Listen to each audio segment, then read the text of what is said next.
Hello বন্ধুরা, তো আজ আবার আমি একটা ছোট্ট ভিডিও নিয়ে এসেছি তোমাদের জন্য। তো এই ছোট্ট ভিডিওর মাধ্যমে আমি তোমাদের আজ বোঝাবো কি করে কোনো সংখ্যার শতাংশর মান গণনা করা যায়, তাও আবার কম সময়ে। চলো দেখে নিই। তো দেখো, তোমরা কিছু প্রশ্ন দেখতে পাচ্ছ। 40% কার 90-এর, 70% কার 30-এর, আর 26% কার 400-র। তো কিভাবে আমরা ক্যালকুলেট করব, চলো দেখি শর্টকাটটা। তো দেখো, এই যে সংখ্যাটা 40, এটার শেষে দেখো একটা শূন্য, আর এই যে সংখ্যাটা 90, এটার শেষেও কিন্তু একটা শূন্য আছে। তো যদি তোমরা প্রশ্ন থেকে মিনিমাম দুটো শূন্য পেয়ে যাও, তাহলে এই দুটো শূন্য তোমরা মনে মনে কেটে নাও। ক্লিয়ার? তারপর দেখো কি বাকি আছে, 4 আর 9। তো যা বাকি থাকে তাদের গুণফল কি হয়, প্রশ্নের অ্যান্সার হয়। ক্লিয়ার সবার? চলো, 4 × 9, তাহলে আমরা অ্যান্সার কি পেলাম, 36। ক্লিয়ার সবার? তাহলে চলো পরেরটা দেখি। তো দেখো, এখানেও কিন্তু তাই সেম কাজ করব। এখানে একটা শূন্য, এখানে একটা শূন্য, তাই না? তো এবার দেখো, 0 0 কেটে নাও। তো বাকি কি আছে, এখানে দেখতেই পাচ্ছ 7, আর এখানে 3। তাহলে 7 × 3 আমরা কি পাচ্ছি, অবশ্যই বলবে কি স্যার 21 পাচ্ছি, তাই না?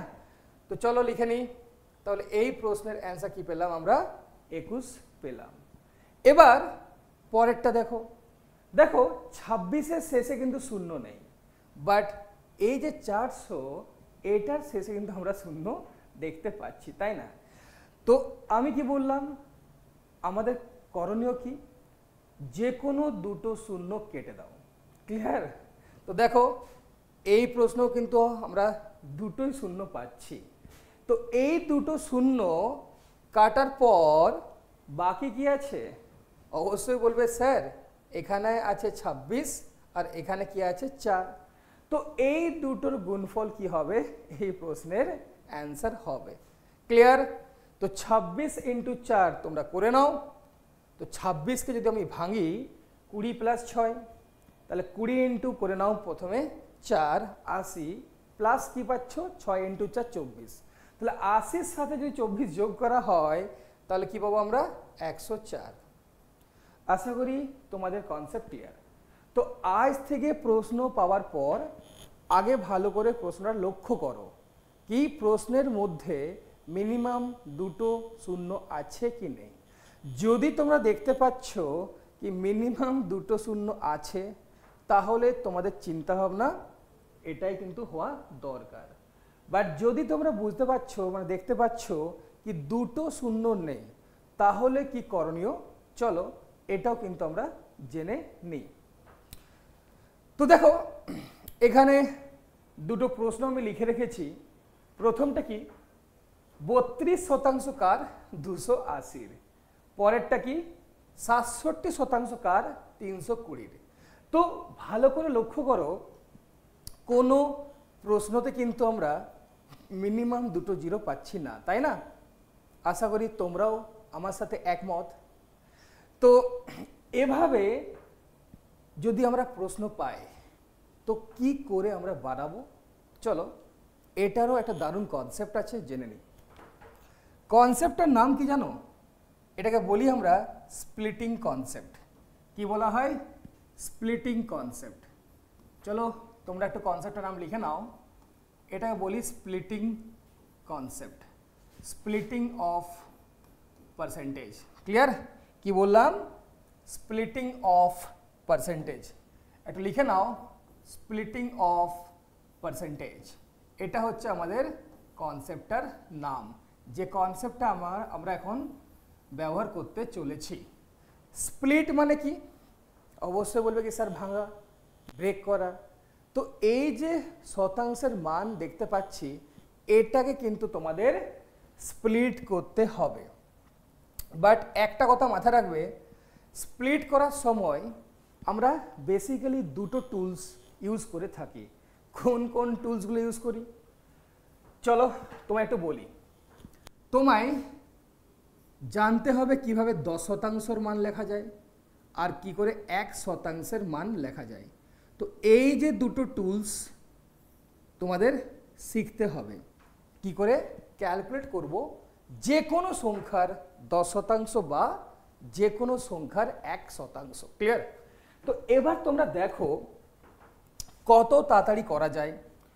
তো সবার আগে মাথায় রাখবে কি যে কোনো সংখ্যার 10% মানে ওই সংখ্যাটিকে 10 দ্বারা ভাগ করা। ক্লিয়ার? সিমিলারলি যে কোনো সংখ্যার 1% মানে ওই সংখ্যাটিকে 100 দ্বারা ভাগ করা। একটা ছোট্ট উদাহরণ নিচ্ছি, যেমন দেখো যদি আমি এই প্রশ্নটা দেখি, তো এই প্রশ্নে আমার সংখ্যা কি লেখা 280। তো যদি আমরা 280-র 10% লিখতে চাই তাহলে কিভাবে লিখব? তো 280-কে 10 দ্বারা ভাগ করে নাও, কি পাবো 28। বা তোমরা এভাবেও ভাবতে পারো, আগে যে সংখ্যাটা দেওয়া সেটি লিখে নাও। যেমন দেখতেই পাচ্ছ আমি 280 ছিল, আমি লিখলাম। এবার কি করো, ডান দিক থেকে সবসময় একটা ঘর ছেড়ে তার আগে দশমিক বসিয়ে নাও। যেমন দেখো একটা ডিজিট ছেড়ে মানে শূন্য ছেড়ে নাও, শূন্যর আগে এখানে একটা পয়েন্ট বসিয়ে নাও, মানে 28। তো 280-র 10% কি পেলাম আমরা? 28 পেলাম। তাহলে 1% জন্য কি করব? সংখ্যাটিকে 100 দ্বারা ভাগ করে নাও। তো 100 দ্বারা ভাগ করা মানে কি জানো? যে সংখ্যাটি আছে দেওয়া তার ডান দিক থেকে দুটো ঘর ছেড়ে তোমরা দশমিক বসিয়ে নাও। যেমন দেখো 280 আমার সংখ্যা, তো কি করণীয়? ডান দিক থেকে 1 2, যা দেখো 1 2, তো দুটো ঘর ছেড়ে তার আগে দশমিক বসিয়ে নাও। ক্লিয়ার? তার মানে 280-র 10% আমরা কি পেলাম 28, আর 1% আমরা কি পেলাম 2.8। ক্লিয়ার? তো আশা করি তোমরা বুঝতে পারলে কি করে যে কোনো সংখ্যার 10% বা 1% মুখে মুখে বলা যায়। ক্লিয়ার? এবার দেখো, এবার আসি আমি প্রশ্নে।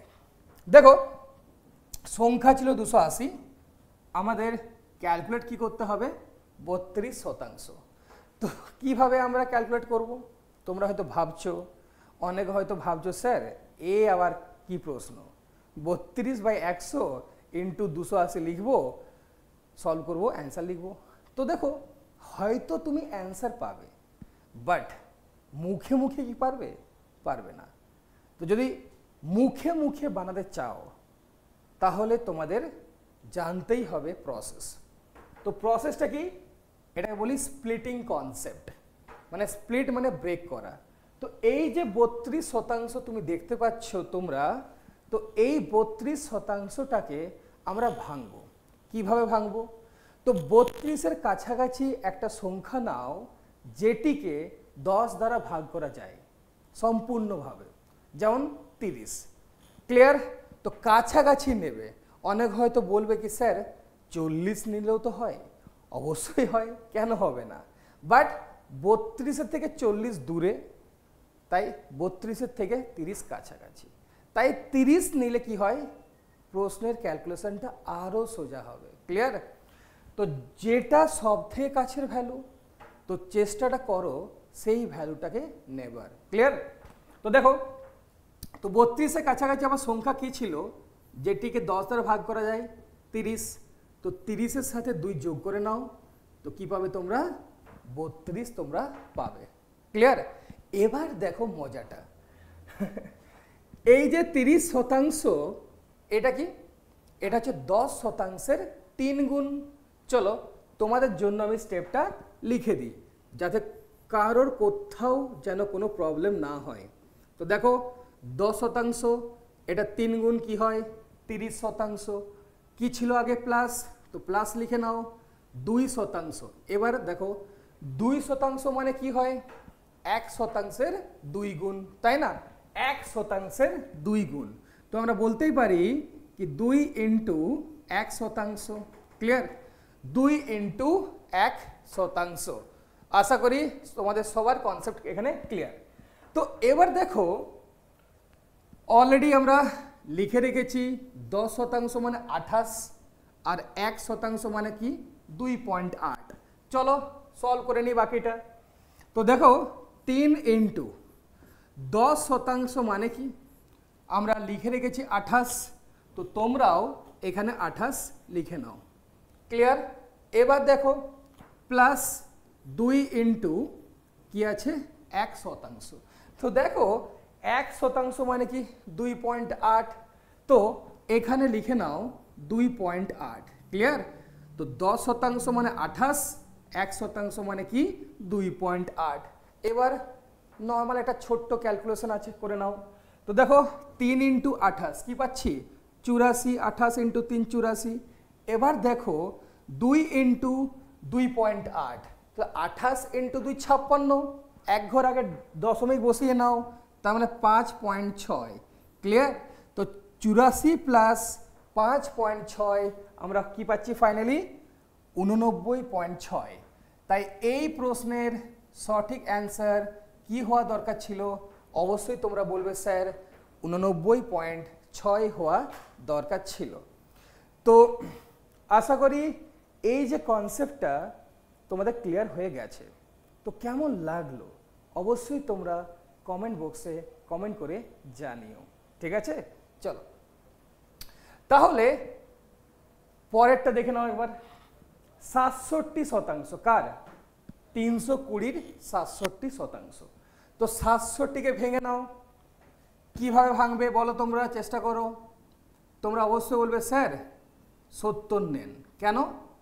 কারণ 70 67-র খুব কাছের সংখ্যা, যেটি 10 দ্বারা সম্পূর্ণভাবে ভাগ হবে, তাই না? তো এখান থেকে বিয়োগ করো কত শতাংশ? 3%। কারণ 70 মাইনাস 3 কি হয় 67। এবার দেখো 70% মানে কি হয় 7 গুণ কার 10%-এর 7 গুণ। ক্লিয়ার? মাইনাস 3% মানে কি হয় 3 গুণ কার 1%-এর 3 গুণ, তাই না? তো লিখে নিই 3 টাইমস কার 1%। এবার তোমরা বলো 7 ইন্টু 10%। তো দেখো এটার মান কি হবে? তো প্রশ্নের সংখ্যা কি ছিল 320। তো 320-র 10% কি হবে? সবাই বলবো আমরা স্যার 32 হবে। তো যা ভাবছো তাই করে নাও, 32 লিখে নাও। মাইনাস 3 ইন্টু কি পাচ্ছ তোমরা 1% তোমরা পাচ্ছ। তো এবার লক্ষ্য করো সংখ্যাটা ছিল 320, তো 1% মানে কি 100 দ্বারা ভাগ করা, তার মানে 3.2 আমরা পাবো। 3.2 লিখে নাও। এবার বাকিটা সলভ করো। 7 ইন্টু 32, তো 7 ইন্টু 30 210 প্লাস 7 ইন্টু 2 14। তো 210-এর সাথে যদি 14 যোগ করি তাহলে পাবো 224। মাইনাস কি করতে হবে 3-এর সাথে গুণ করতে হবে কাকে 3.2-কে। চলো করে নিই। তো 9 দশমিক কি পাচ্ছি আমরা 6। তো সলভ করে নাও। তো এই প্রশ্নের সঠিক অ্যান্সার কি আসছে 214.4। কি পেলাম 214.4। তাহলে তোমরা লিখে নাও এই প্রশ্নটির সঠিক অ্যান্সার আমরা কি পেলাম 214.4 আমরা পেলাম। তো আশা করি তোমরা বুঝতে পারলে কত তাড়াতাড়ি ক্যালকুলেশনগুলো করা যায়। তো এরকম অনেক শর্টকাট আছে। তো আমি প্রতিদিন ট্রাই করব কিছু না কিছু টপিকের উপর তোমাদের ছোট্ট একটি ভিডিও দেওয়া। ক্লিয়ার? তো আজকের মতো এই ছোট্ট ভিডিওটাকে আমি এখানেই শেষ করছি। তো যদি এরকম আরও সুন্দর সুন্দর ভিডিও তোমরা পেতে চাও তাহলে অবশ্যই তোমরা কমেন্ট বক্সে লিখে জানিও কি কোন কোন টপিকের উপর তোমরা ছোট্ট ছোট্ট ক্লাসেস চাও। তো আজকের মতো এখানে tata, bye bye, thank you so much, নমস্কার।